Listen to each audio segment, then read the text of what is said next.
Hello and welcome to a preview of Volko Ruhnke's Coast Watchers. This is a game that is currently being published by GMT Games. It is currently on their P500 program. This game is still being play tested and developed, and I have the privilege of helping with the play testing and with the playtest module, which you're looking at here on the screen is Tabletop Simulator, a software program that a lot of game designers are turning to assist with playtesting and visualizing components, and it's a fairly simple program for playtesting. What I'm going to do in this video is give you a sample of solitaire play for this game. Coast Watchers is a two-player game, but it can also be played solitaire. In a two-player game, one player takes the Japanese, the other player takes the Allied Coast Watchers. This game is about intelligence gathering and countermeasures by the Japanese player to try to capture and deceive or mislead the Allied player into what their plans are. Now, for a solo system, what this game has, and some of you may have experienced solitaire options for other games, and there is a one design method for solitaire games that you may come across is the bot, or the solitaire bot. Basically has its own rules that may depart fairly quite a bit from the rules as far as what an opponent can do. And this game, and the way it takes the solitaire, is it is doing the actual actions of the Japanese player, but it's making decisions as far as where and when those actions are taken. So for the most part, the bot player is not given special or totally different rules for what it can or can't do. There is some change to help balance it, but I'll try to go over those as I explain them. So I'm going to be playing as the Allied Coast Watchers, and the bot system is going to be controlled by the is going to control the Japanese side. So Coast Watchers is a game that has multiple situations or scenarios. So I'm going to choose a situation from this box over here. These are just the scenarios that will be in the game. And for purposes of this demonstration, I'm going to use scenario F. I'm going to set this up as if I'm using the actual game components. I have not pre-set up anything, and I just want to give you a sample of actually setting it up and what that looks like. Normally, if you were playing a two-player game, the setup is Allied player sets up their stuff first, and then the Japanese player sets up their stuff first. I'm going to use this play aid. This is the play aid that will come with the game for the Allied player. That kind of walks you through setting up. It's a slightly different setup and the way it handles hidden information for the Japanese player. So this first page of the play aid is just explaining some key concepts. We're going to go to page 2, which is going to show us what to do to set up this situation. So the first thing we're going to do is we are going to, according to this, we are going to place well, we've already done inactive blocks at all these stations. So these are all the stations where Coast Watchers can be placed. And again, in a two-player game, the Japanese player would be looking from this perspective and does not know if there is a Coast Watcher here, or there is refugees here, or if there's nothing there. But solo players, it doesn't really matter. You're going to be looking from this perspective, and blocks are either hidden like this, or they are revealed this way. Blocks that are revealed can be captured by the Japanese player. Hidden, not so easily. So next thing we're going to do is we are going to place Japanese site control markers, these palms, on all the locations that are Japanese controlled but are not report stations. In the game, the term report stations means a location where the Coast Watchers are trying to get intelligence of what's there. Not all these locations will be targets for espionage or for spying. And the situation tells you what are report stations. So you'll see here that it says reports, all reports boxes except Lungatalagi. So report boxes are these on the map. All of these are valid locations for the Allies to spy on or try to determine what is there. So everyone except for Lungatalagi. So this one I'm just going to take off and just put off to the side. These blue boxes and red boxes, in a two-player game in Tabletop Simulator, anything that's in here, Japanese can't see. Anything in here, Allied player can't see. So this box, for game purposes of Tabletop Simulator, is to hide blocks or pieces from the Japanese player. All right, so what I'm going to do is locations that are not listed here but are Japanese controlled, I'm going to take some of these palm icons and place there. So what this is doing is marking this as a Japanese controlled location, but by putting palm trees here just face up, it's indicating this is not a target that the Coast Watchers are trying to spy on.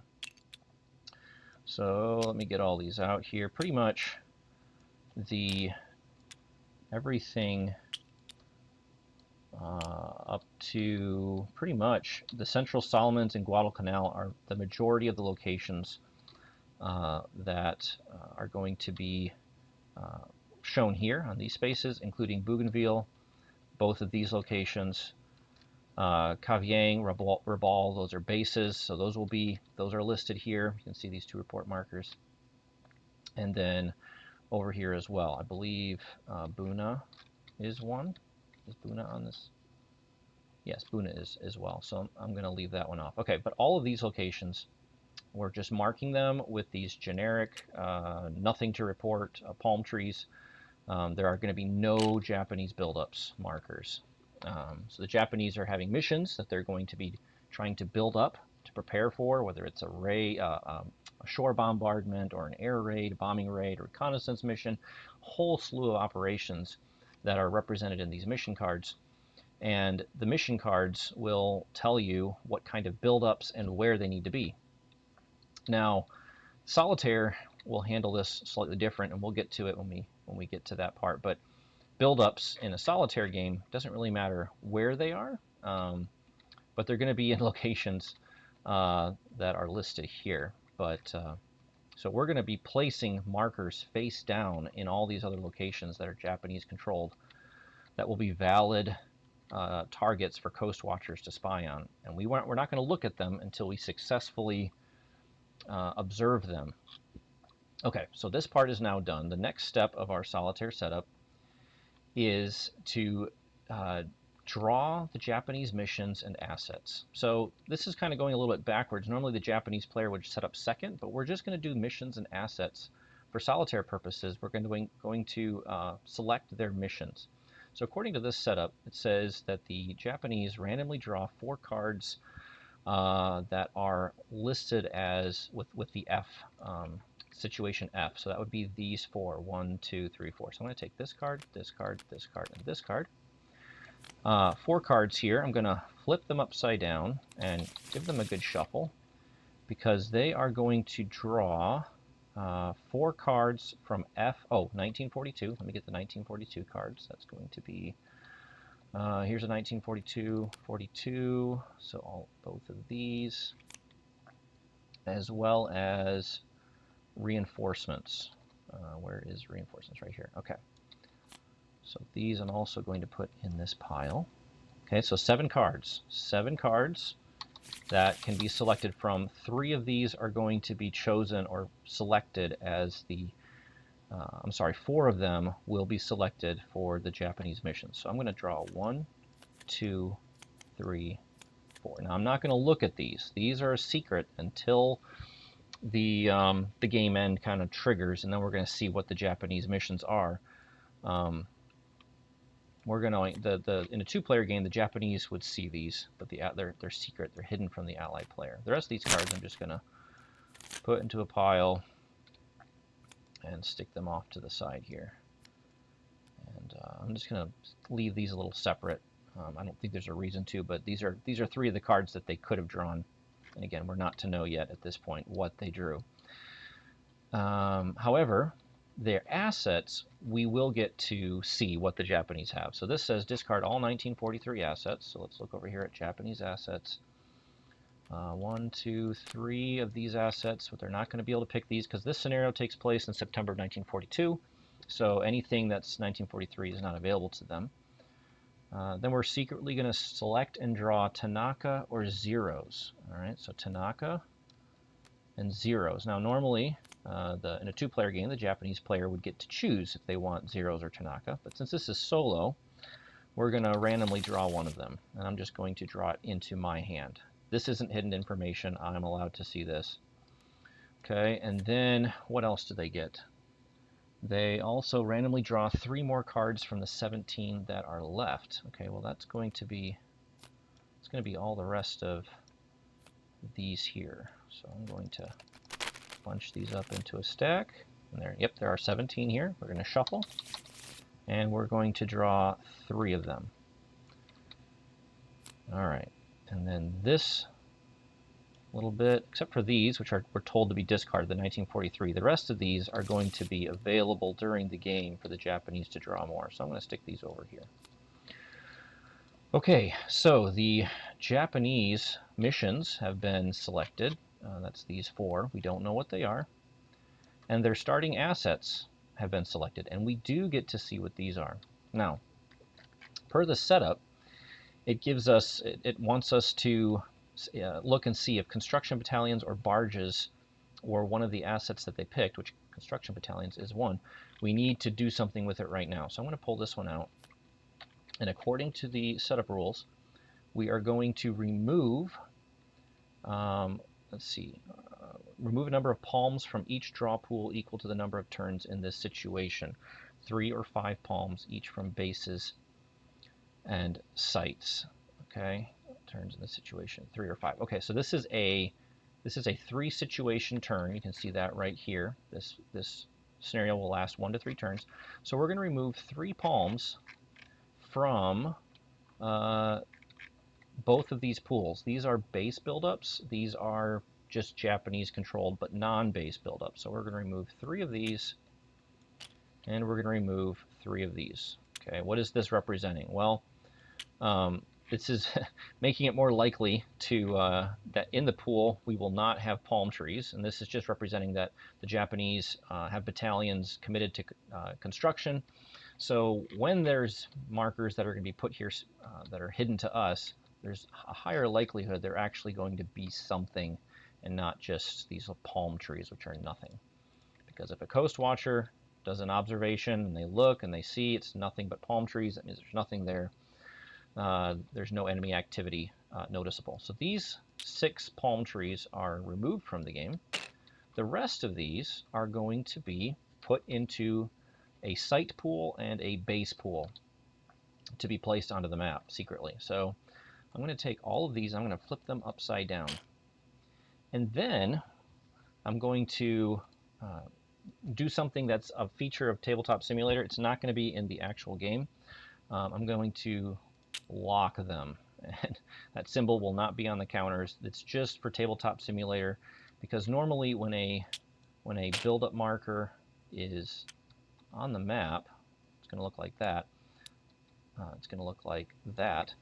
And in this, when you're playing solitaire, they start locked, which means you cannot observe them. It's kind of like the Japanese haven't done any build-up actions there yet. And you're supposed to indicate it in the physical game by kind of putting these pieces kind of sideways like that at a 45-degree angle. It's kind of hard to do in Tabletop Simulator because you kind of see they hit against the pieces. So for ease of play, what I'm doing is just putting a a little lock icon on there to make it clear that these are locked buildups that cannot be observed yet. I'm going to put these in here. Same with these. I'm going to flip them over. I'm going to lock them, and then I'm going to put them into this straw bag. Okay. So these two bags, I'm going to... No. Put that back in there. I'm going to drag these over here. And then what I'm going to do is all the other locations that don't yet have a palm tree like this, the locations that are listed here with these report markers, I'm going to either put a base buildup or a site buildup. And according to this, it tells you that Japanese bases are Salamao, Lei, Kavieng, Rabal, Buka, and Buin. All the rest are just going to be non-base buildups. So this is our base buildup. So we're going to draw one and place it at each of these locations that are considered bases. So bases are where all the high-scoring assets are going to be that the Japanese are going to be secretly building up, like aircraft or warships or transports, to do their missions, which we don't know what they are, but they're right here in a stack. So, and then all the rest of these locations, we're going to put just these site buildups. Again, these could be palm trees, they could be troops or construction or something like that. But because of construction battalions, there's less of a likelihood that they're going to be palm trees because we removed 6 of them. Okay, we got one more in Buin here. All right, so that now all of these locations that have a marker have one of these locked buildup markers. And again, locked in Solitaire. Again, this is not a 2-player function.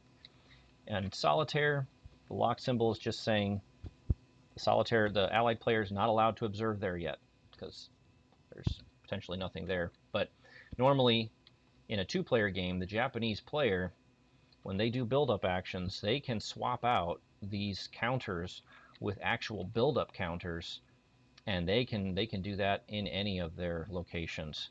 And the Allied player has no idea where they're doing it because they have to look away while they do that. But for Solitaire play, key difference here is locations start locked, and when they become unlocked by Japanese buildups, then they become observable. All right, so what's next? We have done our build-up pools and placed those.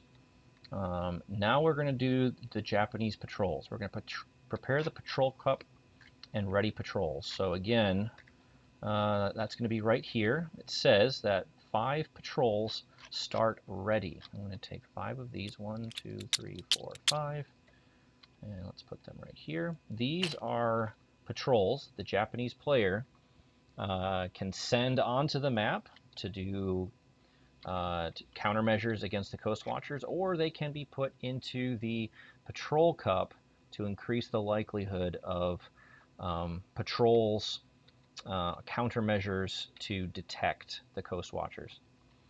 Then we have to seed the pool. So according to this, the patrol cup starts with 9 evasion chits and 6 patrol chits. So I'm going to take 9 of these. See, this is 1, 2, 3, 4, 5, 6, 7, 8, 9, and 6 of these. 1, 2, 3, 4, 5, 6. Okay. So whenever the Allied player, the Coast Watchers, do activities in Japanese controlled locations, there's going to be a draw from this cup. The number of chits that are drawn is dependent on whether there are patrols at the location the Coast Watchers are doing their activities. These are bad for the Coast Watchers if they're drawn. These are good for the Coast Watchers. These are meaning that the Coast Watchers are staying low and hidden. So a good amount of these in the cup is going to ensure that the Coast Watchers don't get caught, or help ensure they don't get caught. But these are slowly going to get added to the cup, and it's going to get harder and harder for the Coast Watchers to evade detection and capture. All right, next. That concludes the, normally at this, they're saying hold off on the Japanese patrols, placing patrols. Do not place police or army patrols onto the map yet. That will happen during the first preparations phase for the Japanese. Okay, now we go to the Allied setup. For the Allied setup, we do this normally like you would in a two-player game. Okay, so according to this, we start with one Coast Watcher ready. Okay, so we're going to take a Coast Watcher, put it in this ready box. That means we have a Coast Watcher team ready to deploy somewhere, but they're not there yet. And then we're going to replace blocks. Any Allied held, we can put two Coast Watchers. Okay, Allied held. What's Allied held? Well, actually, you know what? I forgot to place an Allied base marker at Port Moresby and Lungatulagi. Let me go ahead and do that real quick. Port Moresby and Lungatulagi. Okay, so these are Allied bases. Anything with a buildup marker or these face-up palm trees, these are Japanese-controlled locations. Stations, they're called stations. And anything that doesn't have a marker, like Hood Point or Tufi, these are Allied occupied stations. So according to the setup here, we have to put two Coast Watchers at any Allied held. So that's going to be any of these or here. So I'm going to bring two Coast Watchers out. And we're going to replace this empty block with a Coast Watcher. And we're going to put a Coast Watcher at Port Moresby. Now, let me make clear at this point that I may not be doing the most optimal decisions here. I do want to try to make good decisions, but well, I guess I probably would need to play this a lot more before I think I would fully make the best optimal decisions here, because this is I'm still learning this. All right, we've got two Coast Watchers there. Then we need to place in any Japanese held 6 Coast Watchers and 1 Coast Watcher with guerrillas. So let's get 4, 5, 6 of these Coast Watchers, and then we're going to get 1 Coast Watcher guerrilla combo. Now these get placed in any of the Japanese held locations, which is everything here. Now, got to be a little careful here, because if I put my Coast Watchers, say, at Japanese bases, there's a very strong likelihood that there's going to be police at these bases, which is going to make the countermeasures, the detection probability much higher. So Coast Watchers in base locations are going to be in grave danger through the whole scenario. But they're also in positions to observe what's going on at these bases. So I'll try to put some at some bases, but I'm going to try to be careful with the others. You can see here that the Japanese are going to start with 2 police at Roboal and Kavieng. So these 2 locations for sure are going to start out. It's going to be tough for the Allies to observe these locations. But here's what I'm going to do. I'm going to let's take this one here. We're going to put a Coast Watcher there. We'll put a Coast Watcher here at Buka. We'll put one here at Buin. And I'm going to hold off on putting one here. I'm going to put one right here in Namatanai. Hopefully I can get a specific Allied asset that will allow me to do observations from a distance, and hopefully I get that card, but we'll see what happens.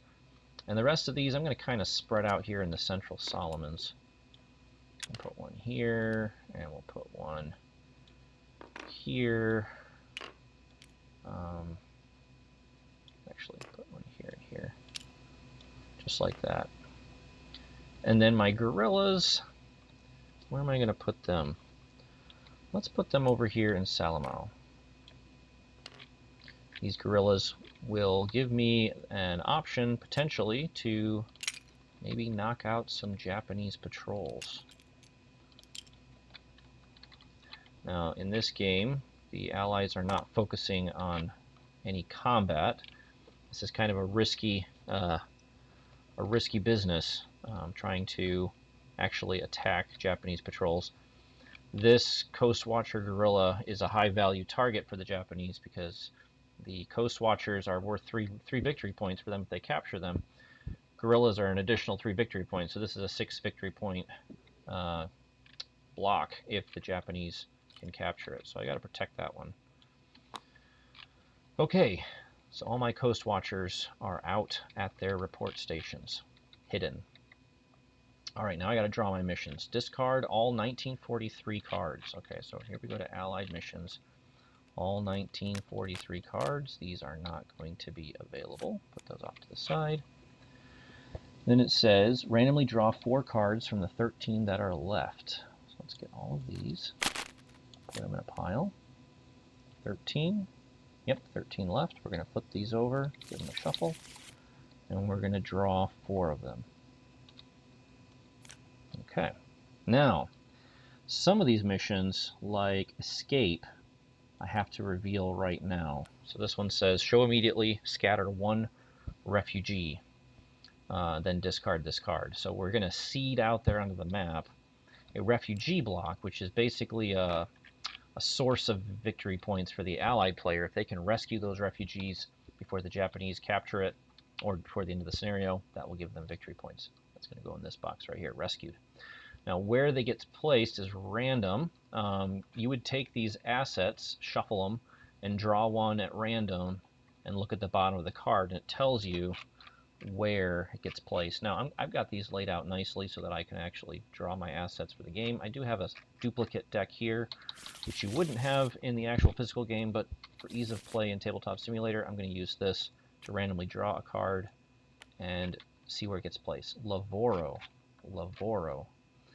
And Lavoro, I'm not familiar with Lavoro. There it is. Okay, so right here. So this block becomes refugees. Okay. Nowhere, well, I have a Coast Watcher here that can potentially rescue it. In order to rescue refugees, you have to have Coast Watchers with them. So maybe I can send this guy to Lavoro and rescue those refugees. My other missions are, ooh, I have a resistance. Okay, so this is how I can use my guerrillas to potentially eliminate Japanese patrols. And network development will give me bonus BP for getting more Coast Watchers into Japanese territory.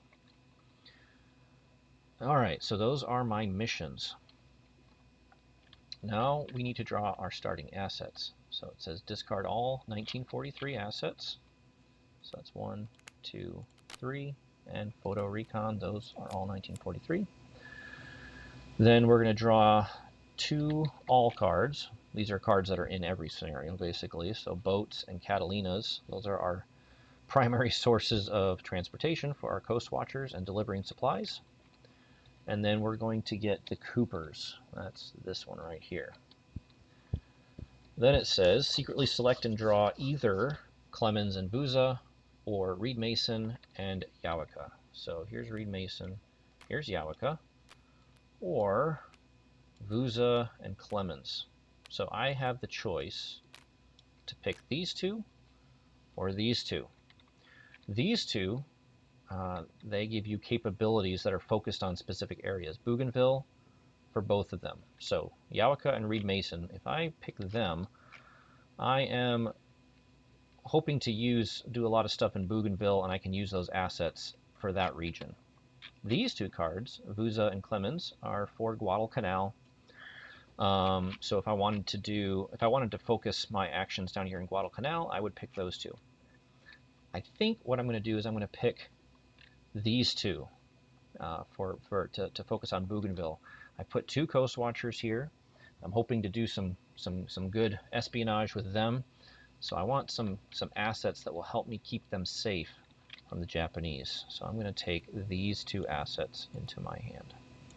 These 2 I'm going to discard with the others. Okay, then it says I get to randomly draw 2 from the 11 that are left. So that's all the rest of these. That's 11. Okay, let's flip those over and shuffle and draw 2 more.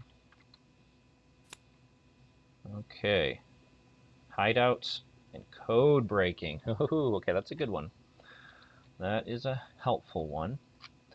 The rest of these assets, the allies are not going to be able to get. And these are not available to them either. Okay, well, I didn't get my spies asset that I was hoping to use with this Coast Watcher to kind of remotely access those locations, but it was a risk I took. Okay, we have now completed the Allied setup. We are now pretty much ready to begin play. And so at this point, we kind of are going to follow the basic flow of play. So we're on turn 1. The Japanese start with a preparations phase.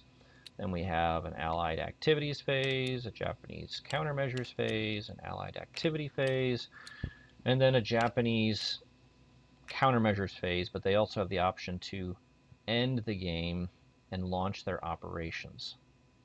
In a 2-player game, the Japanese player can, based on their missions, the missions will tell them when they can launch those operations. If they have the appropriate buildups where they need to be, they can launch them and get their victory points scored before the allies have a chance to do a lot of observing and warning.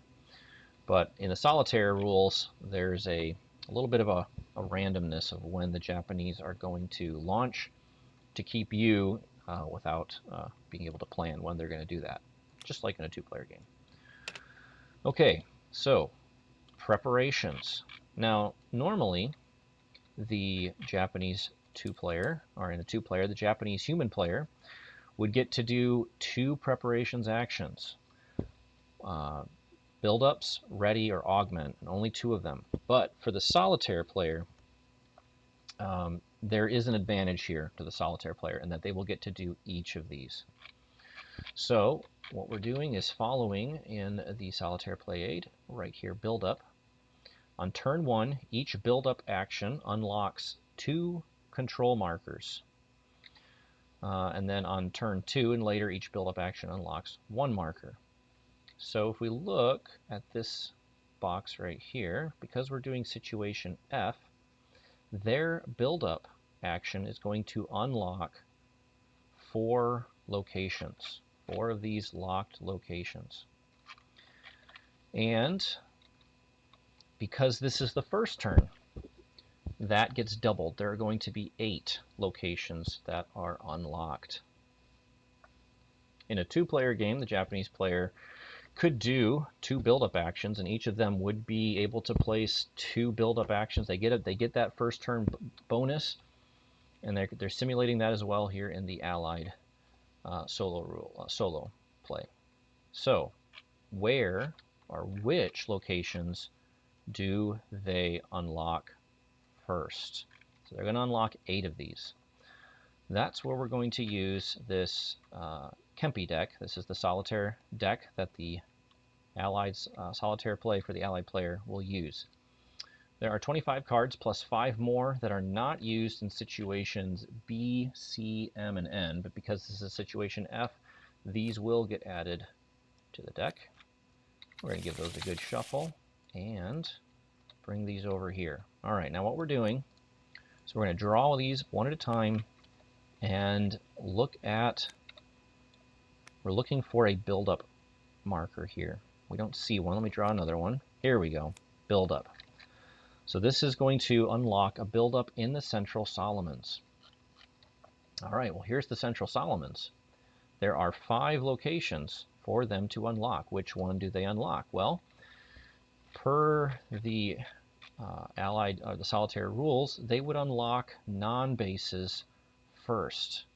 So you see right here where it says unlock a Japanese site before a base. Well, all of these are non-bases. So we have to, that didn't help us narrow the choices. So what we're going to do is we're going to assign random numbers to these. 1, 2, 3, 4, 5. We're going to draw a card and look at the options section for number 5. It's a 1. So the first one is going to be unlocked. That is now a location that potentially has a buildup that the Coast Watchers could observe. And lo and behold, we have a Coast Watcher in place, like it was planned. All right, that's the first buildup action. Next one. There's another buildup icon in Bougainville. So we look at Bougainville. Again, it would be non-bases and then bases. There's only bases here, so which one do we unlock? Well, let's assign random numbers. 1, 2. Let's draw another card and look at the options for 2. It's 1, so the first one gets unlocked. Okay, 2 down, 6 to go. Next one. Oh, this one doesn't have a build-up marker, so keep drawing. Here we go. Bismarck's. Bismarck's gets a build-up. There's only one here, and that's this one. So let's unlock that one. Next one. Build-up in the Central Solomons. Okay, now we have 4 because we've already unlocked one. So let's assign numbers 1, 2, 3, 4. Let's draw another card and look at the number for 4 options, and it's a 4. So 1, 2, 3, 4. This one gets unlocked. Next one. Oh, this one doesn't have a build-up icon. This one does. Central Solomons again. Okay, random numbers 1, 2, 3. Let's draw again. Look at the option for 3. It's a 2. So this one is unlocked. Next one. Another build-up in the Central Solomons. Okay, we've got 2 left. So 1, 2. Let's draw a card and look at option for 2. It's a 2. So this one gets unlocked. All right, that's 1, 2, 3, 4, 5, 6. So we got to do 2 more. Guadalcanal gets a build-up. Okay, there are 3 here. So 1, 2, 3. Let's look at the options for 3. And it's a 1, so that's this one. And let's see, 1, 2, 3, 4, 5, 6, 7. 1 more build-up in Bougainville. Okay, Bougainville. There's 1 more to unlock here. That's Bouen. There are our 8 unlocked buildups that the Coast Watchers can now observe at. We're still left with a few here that are locked, so unfortunately my Coast Watchers here are not able to do anything yet, except potentially be targets for capture. But in turn 2 and 3, if the game goes that long, during the preparations phase, 4 more buildups will be unlocked. And again, it's just on the first turn that that number is doubled. Now, the next part of the Japanese buildup is place patrols. Only on turn 1, finish setup now by placing patrols on the map per Japanese setup. Okay, so here's the situation. So we are going to place 2 police at Rabaul and Kavieng. We already knew about these because they were listed on the situation. Let's go ahead and get these out here. Police are more dangerous than just army patrols. 3 chits get drawn from the cup at police locations. 2 get drawn at army locations, and only 1 gets drawn in locations without a patrol. We're talking about this patrol cup that we've seeded. All right, then 4 more armies get placed at any Japanese held. So we have to figure out where these 4 get placed.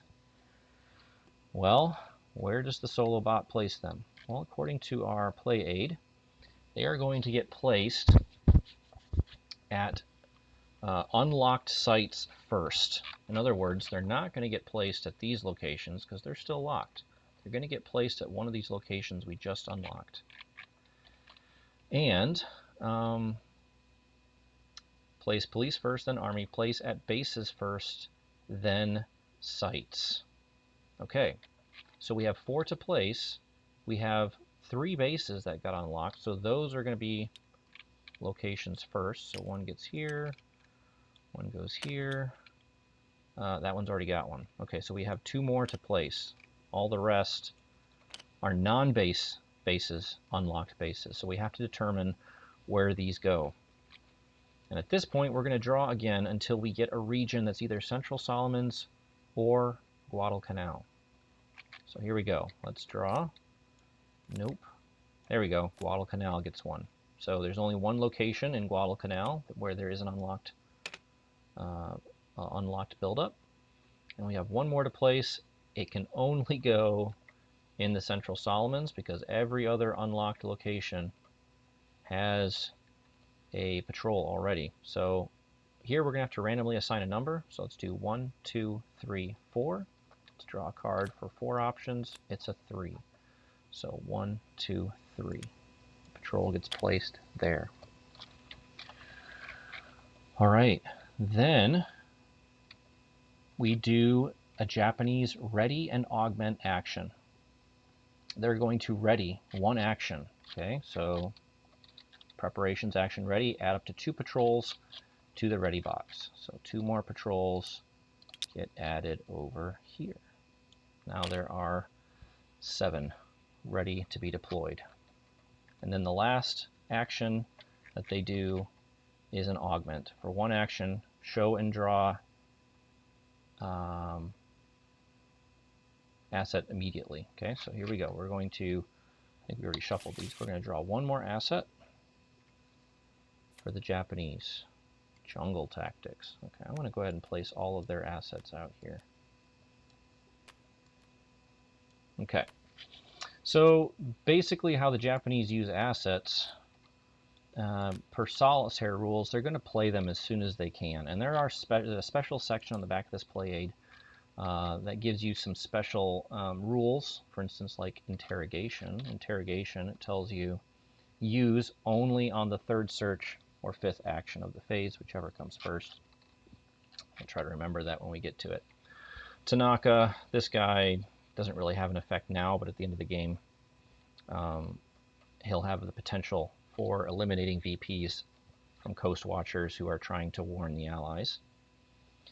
And this one, Jungle Tactics, once per countermeasures phase, use 1 deploy action before searches, and they can discard this card for 1 operate success to instead fail and reveal. And according to this, they discard only after turn 1. So the Japanese aren't going to discard it as soon as possible. They're going to try to use the whole first part of that benefit for the first turn.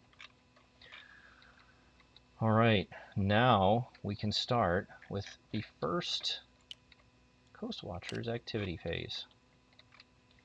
All right, what are we going to do? Now this part of solitaire play follows just the normal 2-player rules. I can do anything that the allied player can normally do. In this order, I do deliver actions first, operate actions second, evade third, train fourth, in that order, unless I have an asset that lets me do something different. Let's see what we have. We have our boats, Catalinas. Those are what we're going to be using to do delivery actions. We have the Coopers. This is going to help us with retrieving and rescues in Guadalcanal and Central Solomons. And then we can also discard it for a to observe at a location there in the Central Solomons or Guadalcanal. Reed Mason and Yawaka, those are our special Bougainville ones. Oh, code breaking. Okay. So this one is nice, and we'll go ahead and play that right now. So code breaking. The Japanese show all their missions, including any that Yamato drew while code breaking is shown. Okay, well, there's no Yamato asset, but basically we get a sneak peek at what the Japanese missions are. Let me flip these over. Oh, draw them and flip them. These are the missions available to the Japanese. This is a really nice asset to have, especially in a 2-player game, just to see what the Japanese could potentially do. There is a handy part of the what will be the scenario book or the playbook. I'm not sure where it will be in the books, but on the other page of the situations, or I should say in the playbook, there's going to be across from each other these 2 pages. And actually, let me clone these and set these side by side. we'll have this page and this page open and across from each other. That's basically saying, gives you some useful intel for situation F, where Japanese buildups, based upon the missions available to them, where they can originate from, where they can target. And again, this would be helpful in a two-player game. If we didn't know what missions they had, we could know what they potentially have and study this, but we do know what they have. So it looks like all of their missions are operations, which means they will have to launch operations to score points, and that happens as at the end of a turn. They can choose to do countermeasures or to launch operations. Now, Solitaire rules say the Japanese will never launch operations on the first turn. So starting in turn 2, we will start evaluating if the Japanese actually launch their missions. But in each of these cases, this will be interesting. They are going to be sending stuff our way. So we want to observe and then get Coast Watchers positioned in the path of these missions so that we can warn the Allies before, for instance, this bombardment comes up to Lungatalagi, Guadalcanal. All right. So, what are we going to do with our first action as the Allied Coast Watchers? Well, one thing that's very important is keeping this patrol cup well filled with these evade markers. That will help us to avoid detection. So I'm going to spend my first action to use Catalinas. I have to use an asset like boats or Catalinas to do this. I'm going to use my Catalinas to try and deliver supplies to a location with a Coast Watcher in Japanese-held territory. So that's going to be one of these guys or here.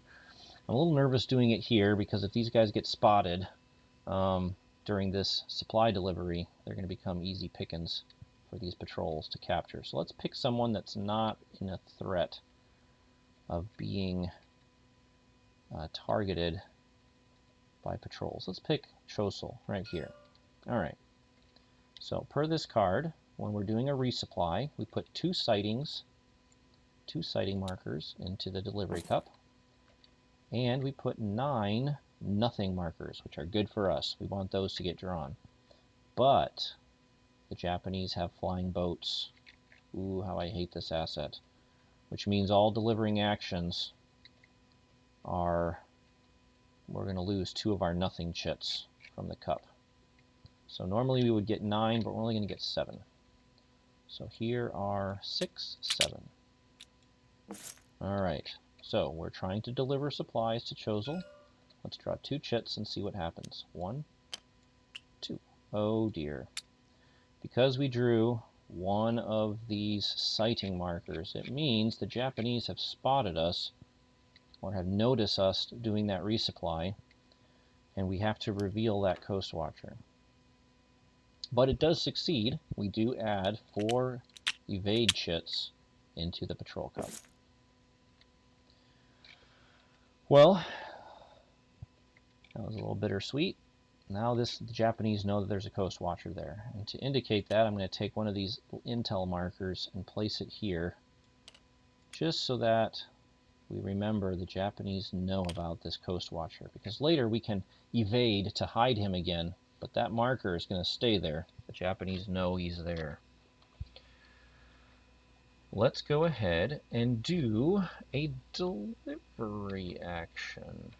Yes, let's do a delivery action. So we're going to use our boats, and we are going to insert.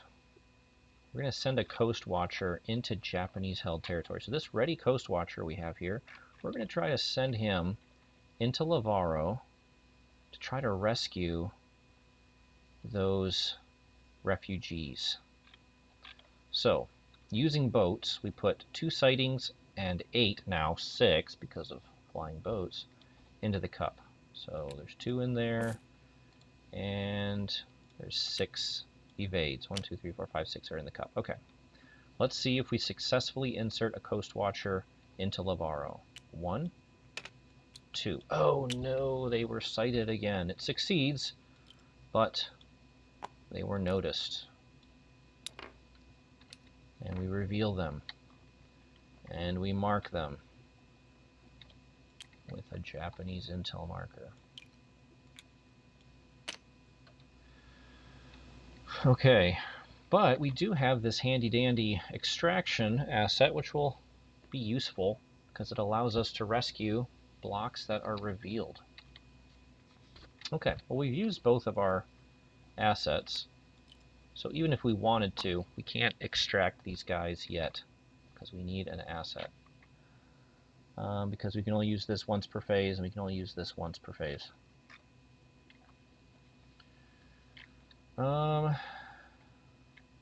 But we do have this handy-dandy Cooper's card, which will allow us rescues to automatically succeed without a cup draw. Nice.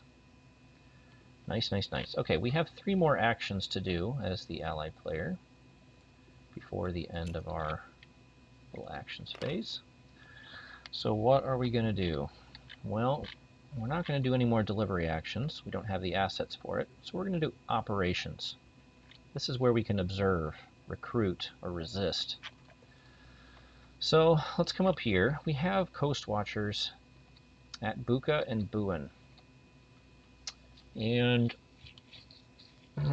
this is where it gets a little sticky because we need to evade. We need to hide these guys before the end of this phase because the Japanese are going to go after us very hard if we leave them revealed. So we only have 2 actions. We need 2 actions to hide both of these guys. So that's going to use up 2 of these. We've only got 1 other action to play around with. Let's do an observation then at a location that is fairly safe. Oh, we have hideouts. Hideouts lets us at any one time per activities phase free observe. Doesn't cost an action. Discard this card before anyone observed to succeed without a cup draw. Interesting. That is very nice. Let's go ahead and we're going to use this to do a free, well, I'm not going to use one of these markers, a free observe. And let's do that here at Vela La Vela. This is an unlocked location, and we have a hidden coast watcher. There's no patrol here, so we only draw 1 chit from the patrol cup. Let's see what we get. And it's a nothing. So we were not detected, and this chit goes right back into the cup. And let's see what is there at Vela Novella. Nothing. Nothing at Vela Novella. Okay, let's pull this marker off, put in all clear. And in a 2-player game, you keep these hidden, but I'm just going to flip all these face up. This means we have done no observations. This is we've observed, but there's nothing there. Okay. So that was free. We still have 3 actions. Let's do this. Oh, sorry. When I inserted that guy, I forgot to take this guy from the ready box. He is here now. Let's see. We are going to, I guess we'll do our 2 evades, right? So we have to evade. We're going to do 2 evasions. So using 2 of our remaining actions to hide, and then our 3rd action, we're going to take a new Coast Watcher and ready them. That's our train action. So we've done 5 actions plus 1 bonus from hideouts. That was free. Okay. Make sure I'm not missing any assets Japanese can use. Okay. Now we go to the first Japanese countermeasures phase.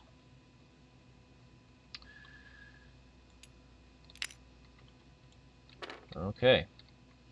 So first off, following the solo rules, what the Japanese do. They will, first off, recall from all deactivated stations unless it's their last turn. There are no deactivated stations. Deactivated station is a location where the Japanese have cleared a site by using patrols to eliminate a piece.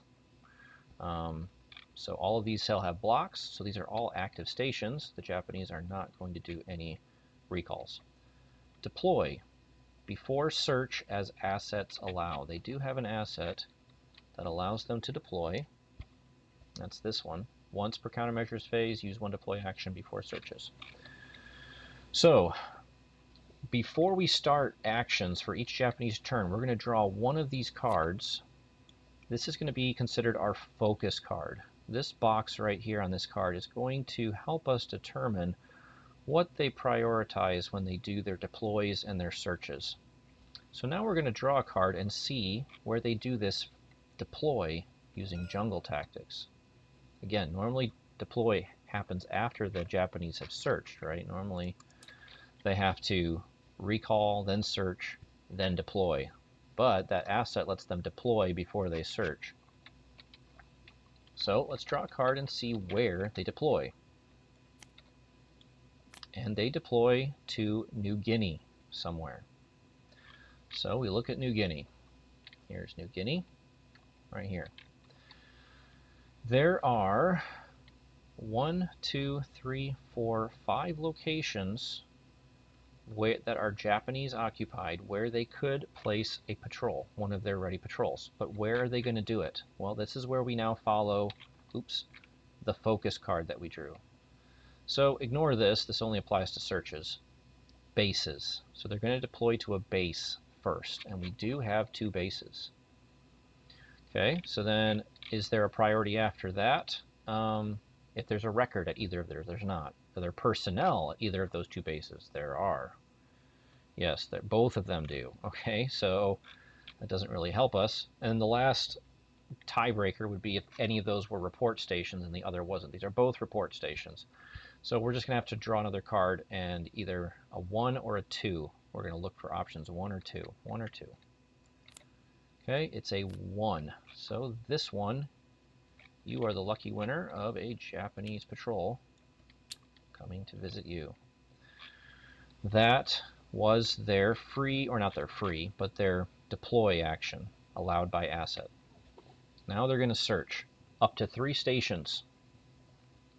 4 if there's only 1 patrol ready, or 5 if there's none that are ready. Well, there's plenty here, so they're only going to do 3 searches. Where are they going to search? Well, there's an automatic thing, and I should have brought this up when we were doing the deploy, but they always search or deploy if there are any revealed personnel. Now, that's why it was super important that I hid these guys with evasion actions, because if I left them face up, the bot player is automatically going to send patrols to those locations. There are no revealed blocks at this point, so we're going to have to draw a card. They are going to search in the Bismarcks, if possible. Well, it is possible because they do have 1 patrol. It's this police here in Kavieng. We don't have a Coast Watcher there, but they don't know that. They're going to draw 3 chits from the patrol cup to try to reveal that block. Here we go. 1, 2, 3. All right. So they did reveal the block, but they did not remove it. If they had drawn 3 chits, that would have deactivated this station. This block would have been taken. It would have scored them no victory points, but it would have meant that for the rest of the game, I would not have been able to deploy Coast Watchers to the Bismarcks. And if I want to send a Coast Watcher there, I'm going to have to evade to hide that block again before I can do that. Okay, that was their first search. Now, what do we do with these chits? Well, if per the rules, whenever we do a search or a patrol cup draw, we immediately return all patrol chits and 1 evasion, and then keep all other drawn evasion chits out on this mat. So if we had drawn 2 evasion chits, we would have lost 1. Thankfully, we only revealed 1, so that one gets put back in the cup. And that's 1 less supply action hopefully we'll have to do, because eventually this will start to get drained. Chits will start to come back onto the pool, and we're going to have to do more resupply to get evasion chits back in the bag. All right, where are they going to search next? That was their first search action. Next, they're going to search in the Bismarcks, again, if they can, but they already searched there. I should mark it with a red pawn. Can't search the same location twice. So, not the Bismarcks. Let's draw again. Nope, not the Bismarcks. Central Solomons. Okay. There is a location in the Central Solomons that they can patrol at here in Segi. This is just an army, so only 2 chits are drawn. 1, 2. Okay. So because they drew 2 evasion chits, one of these goes back to the bag, but the others get removed from the bag. Not good. One more search. Guadalcanal. Okay, there is a patrol here in Guadalcanal, and this is potentially a bad one. I don't want them to capture this. So they're going to draw 2 chits. Let me just make sure I'm not missing something here. Nope, there's no asset that gives them any benefits to their searches. So, Army Patrol, they draw 2 chits. 1, 2. Well, they did not find my Coast Watcher refugee, but they did remove an evasion chit. That was the 3 searches for the Japanese. They have 1 more action, right, because they did the single deploy using the asset. They did 3 searches. Now they can do 1 more deploy with their remaining action. So they still have patrols here to deploy. So let's see where they deploy a patrol.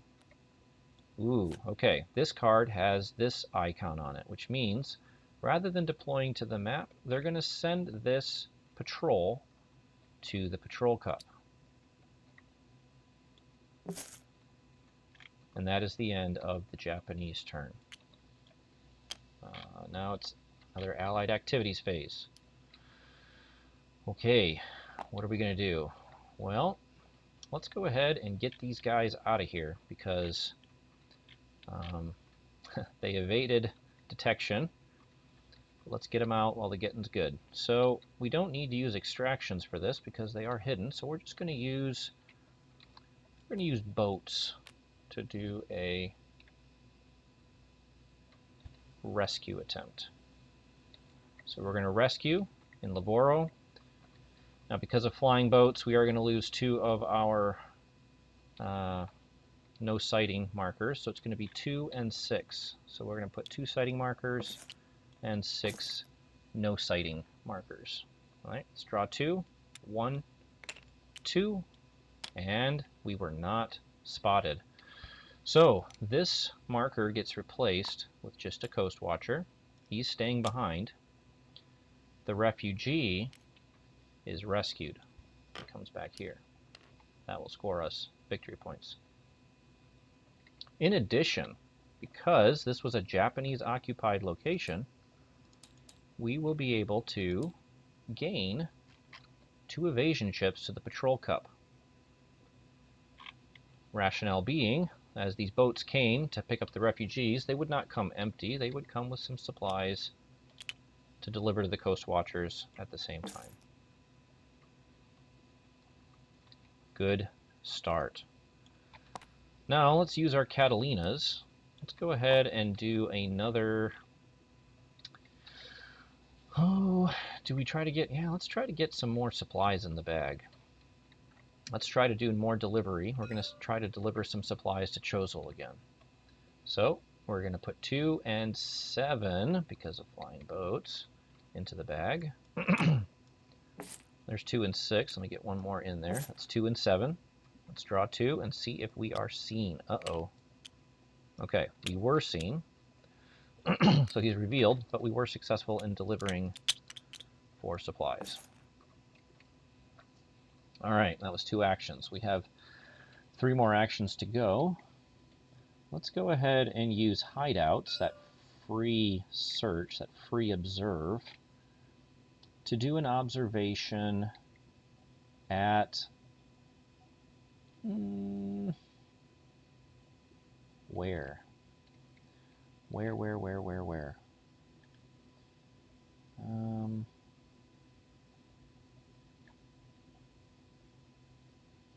Oh, I gotta remember those. Okay, let's go ahead and search at a base. Let's search here at Buka.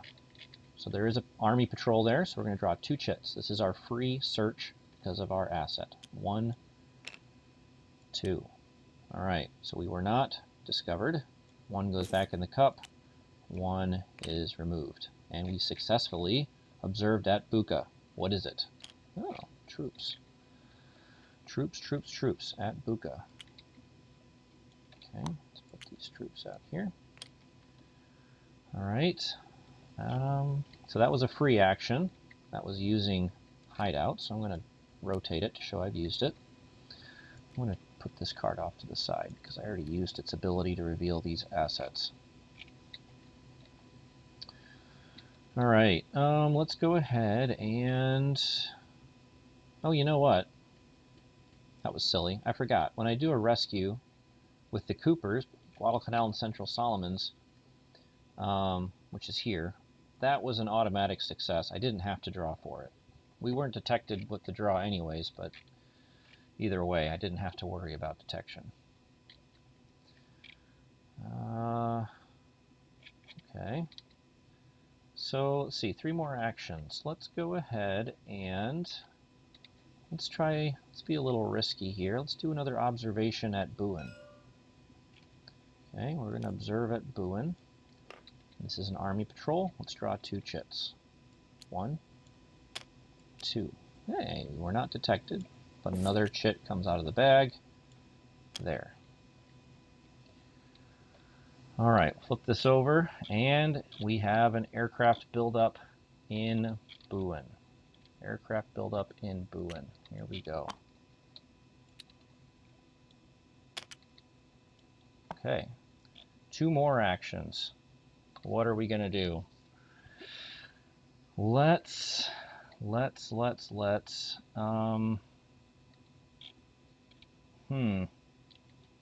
don't have any more delivery assets. Let's go ahead and oh, these are not assets that I have. I was wondering where these came from. Put these off to the side. These are out of the game. Okay. Well, we definitely want to evade and hide this guy, so let's not risk leaving one exposed. Let's just ready another Coast Watcher. Well, I should say technically we're evading and then we're adding another Coast Watcher to the ready box. And that ends turn 2. Last step, Japanese operations. And again, this is turn 1, so they're never going to launch operations on the first turn. So we go to the countermeasures phase, and the Japanese are going to do 1 more countermeasures. All right, so first off, again, they're going to skip recall. There's no deactivated stations. They're going to deploy using their jungle tactics at a location. Let's see where they deploy. Actually, we need to discard and draw a new focus card. Oh, and since we're out of cards now, let's go ahead and take this deck, flip it over, shuffle, shuffle, shuffle. Here's our focus. Where do they deploy? New Britain. New Britain, which is right here. Now, here's the thing. There's no report stations for them to deploy to. So if we look at the focus here, personnel, well, there's no personnel here. Records, there's no records. Bases, there's no bases. And report stations, none of these are report stations. They don't have a box out here. There will never be a buildup there. So we're going to have to draw again because they're not going to place a patrol. Let's pick again. Bougainville. Bougainville. Okay, well, both of these already have patrols, so again, that's not going to work. Let's keep trying. New Britain. Again, we just evaluated that. Nothing goes there. Keep trying. Bismarck's. But this one has a deploy action or icon, so the deploy goes to the cup. Now they do 3 searches. Where are they going to search? Well, first they would search at a location where there is a revealed patrol, but there are none, or a coast watcher, but there are none. So let's draw for an area. New Guinea. All right, well, there's only one location they can search in New Guinea. That's this newly placed patrol from last time. So let's draw 2 chits and see if they find my coast watcher. 1, 2. They didn't. 1 gets pulled out, 1 gets put back in. That was the first search. Second search, they're going to search in New Guinea, but again, we already exhausted the patrols there. Let's keep drawing. Central Solomons. Okay, so they have 1 patrol here. Yes, that one's in Bougainville. So let's draw to see where, sorry, there's only 1 location here that they can patrol in Central Solomons. So let's draw 2. Let's see what they find. 1, 2. Again, they did not find me. Put this back in the cup. And we draw 1 last one. Nope, already did New Guinea. Guadalcanal. Okay, so here in Guadalcanal, they'll draw 2 to search there. 1, 2, and they did not find me there either. That was their 3 searches. Now they end with a deploy. So let's draw 1 more card, and it has the deploy icon on it, so this one goes to the cup. And that concludes the first turn. Okay, well, this was a good sample, I hope, of the initial first turn and setup of solitaire play in Coast Watchers by Volko Ruhnke and GMT Games.